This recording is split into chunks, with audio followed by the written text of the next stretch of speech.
Hello everyone, welcome to the I physics. I physics के अंदर में आप सभी का स्वागत है। काफी दिन के बाद मैं वीडियो बनाने जा रहा हूँ। अब यहाँ से हमें डेली की वीडियो मिलना शुरू हो जाएगी। ठीक है, सबसे पहला टॉपिक यहाँ पर में आ रहा है तुम्हारा बेसिक वाला, जो फाउंडेशन का होता है। उसमें क्या है, उसमें सबसे पहले हम लॉज ऑफ मोशन का जो टॉपिक है उसको थोड़ा सा कवर अप करेंगे। लेकिन लॉज ऑफ मोशन समझने के लिए मेरे हिसाब से आपको कुछ बेसिक टर्मोलॉजी है जो समझना काफी जरूरी है। उस टर्मोलॉजी के अंदर में सबसे पहला नाम आता है डिस्टेंस का। ठीक है, डिस्टेंस क्या है, what is mean by distance,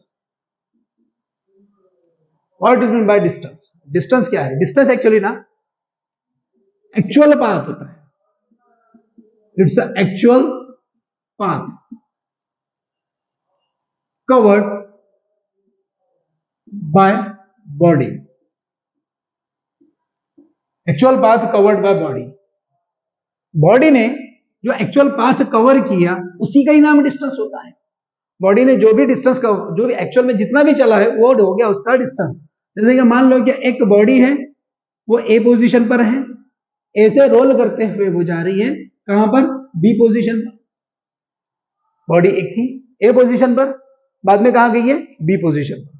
अब मान लो कि ये जो ए से बी का जो फासला है, ये जो अंतर है वो कितना है? वो मान लेते हैं, हम कंसिडर करते हैं 100 मीटर। कितना है? 100 मीटर का।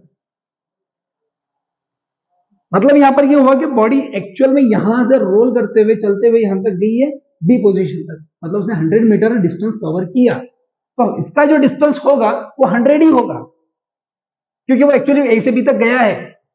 वैसे सेम केस में अगर मैं आपको बोलता हूं कि डिस्प्लेसमेंट क्या होता है, एक दूसरा टर्म आएगा डिस्प्लेसमेंट।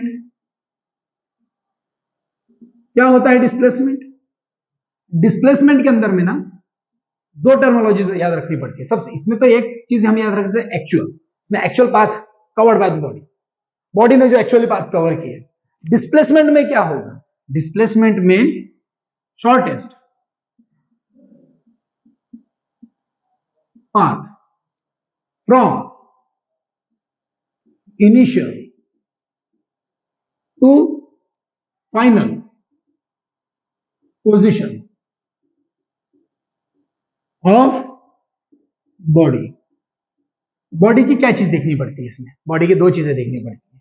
सबसे पहले तो इसमें देखना पड़ता है एक शॉर्टेस्ट, दूसरा इनिशियल एंड फाइनल।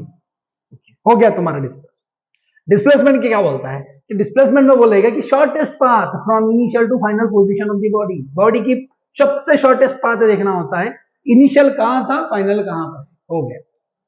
अब जैसे कि यहां पर में अगर हम बोलेंगे बॉडी का ए से बी पर रोल होती हुई गई है, चलती हुई गई है, तो इसका जो डिस्टेंस हुआ था, इसका जो डिस्टेंस हुआ था कहां पर? इस पोजीशन। डिस्टेंस की बात करें, डिस्टेंस कितना हुआ था? 100 मीटर हुआ था, 100 मीटर। जबकि अगर डिस्प्लेसमेंट की मैं बात करूं तो डिस्प्लेसमेंट कितना होगा? देखो शॉर्टेस्ट पाथ है ए से बी तक, कौन सा है शॉर्टेस्ट पाथ? इनिशियल तो तुम्हारा ए था, फाइनल बी पर है। बॉडी पहले इनिशियली ए पर थी, फाइनली बी पर है। और शॉर्टेस्ट पाथ भी यही है, क्योंकि दूसरा तो कोई शॉर्टेस्ट पाथ बनेगा नहीं। क्यों? क्योंकि यहां से देखेंगे हम तो भी ये लॉन्ग कट हो रहा है, ये अगर ट्रेस करके देखेंगे हम तो ये भी हमारा लॉन्ग कट हो रहा है। सबसे शॉर्टकट ये होता है। अरे डिस्प्लेसमेंट में सबसे पहली कंडीशन यही है कि शॉर्टेस्ट पाथ देखना होता है, इनिशियली बॉडी कहां पर थी और फाइनली कहां पर है। That's it. ओके, तो यहां पर डिस्प्लेसमेंट भी यही हुआ, 100 मीटर। कमाल की बात होगी। मतलब ये बोल सकते हैं हम कि डिस्टेंस और डिस्प्लेसमेंट सेम हो सकता है। ठीक है, मतलब ये बोल सकते हैं कि डिस्टेंस इक्वल्स टू डिस्प्लेसमेंट हो सकता है। डिस्प्लेसमेंट। सेकंड केस, कि अगर मान लो कि बॉडी वापस बी से रोल करते हुए इसी और एक पॉइंट पर आ गई है, जिसका नाम मैं दे रहा हूं सी। बी से रिटर्न आई है वो सी पर। अब कितना आई है? अब कितना आई है? यहां से यहां तक डिस्टेंस कितना कवर किया? मान लो कि 20 मीटर आई, 20 मीटर कंसिडर करो कि 20 मीटर वो रिटर्न आई है उसी रास्ते से। अब जब ये 20 मीटर रिटर्न आई है तो उसने जो डिस्टेंस के अंदर में हमें एक चीज देखना होता है, एक्चुअली कितना मूव किया उसने? पहले तो 100 गया था, एक्चुअली और मूव किया उसने 20, मतलब डिस्टेंस कितना हो गया? अब की बार डिस्टेंस कितना हो गया? 20 हो गया, 120 मीटर। 100 जाना और 20 आना, डिस्टेंस हो गया 120 मीटर। क्या डिस्प्लेसमेंट भी 120 मीटर होगा? देखते हैं डिस्प्लेसमेंट की डेफिनेशन में बैठती है क्या चीज, देखते हैं। डिस्प्लेसमेंट क्या बोलता है कि शॉर्टेस्ट पाथ होना है ए से। और हाँ, दूसरी बात, इनिशियल और फाइनल पोजीशन। इनिशियल क्या है ए, फाइनल क्या है बी नहीं है। अब कहां है बॉडी, सी पर है, तो ए से सी पर ये इनिशियल हुआ, ये फाइनल हुआ, और दोनों के लिए सबसे शॉर्टेस्ट पाथ ये है। और ये कितना होगा, सोचो, ये 100 था, ये 20 गया, तो ये कितना होगा 80 मीटर। मतलब यहां पर मैं डिस्प्लेसमेंट की अगर मैं बात करूं, डिस्प्लेसमेंट की अगर मैं बात करूं तो वो होगा 80 मीटर। मतलब डिस्प्लेसमेंट छोटा हो सकता है, डिस्टेंस से छोटा हो सकता है डिस्प्लेसमेंट, या उसके बराबर हो सकता है, लेकिन कभी भी डिस्प्लेसमेंट डिस्टेंस से बड़ा नहीं होगा। हम ये बोल सकते हैं कि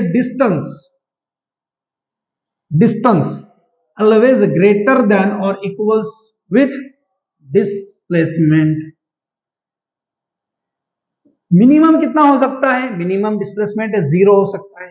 सोचो, बॉडी अगर सी से वापस रोल करते हुए ए पोजीशन पर अगर आती है ना, तो शॉर्टेस्ट पाथ फ्रॉम इनिशियल भी यही है इसका, और फाइनल भी यही है।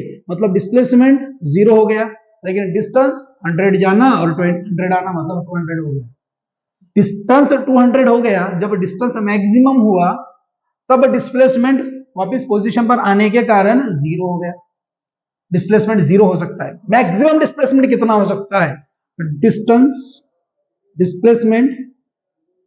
डिस्प्लेसमेंट मैक्सिमम कितना हो सकता है, equals to distance. I hope आपको ये दो टॉपिक समझ में आ रहे हैं, ठीक है। डिस्टेंस का ऐसा यूनिट मीटर होता है, जबकि डिस्प्लेसमेंट का भी ऐसा यूनिट मीटर ही होगा, क्योंकि दोनों भी लेंथ है, ठीक है, और लेंथ का ऐसा यूनिट मीटर होता है। सेकंड वन, अगर हमें डिस्टेंस या डिस्प्लेसमेंट निकालने की जरूरत पड़ती है तो हम इसे कैसे निकालेंगे, ठीक, देखो, अगर हमें डिस्टेंस निकालना है या डिस्प्लेसमेंट निकालना है, हम इसे कैसे निकालेंगे, कैसे फाइंड आउट करें।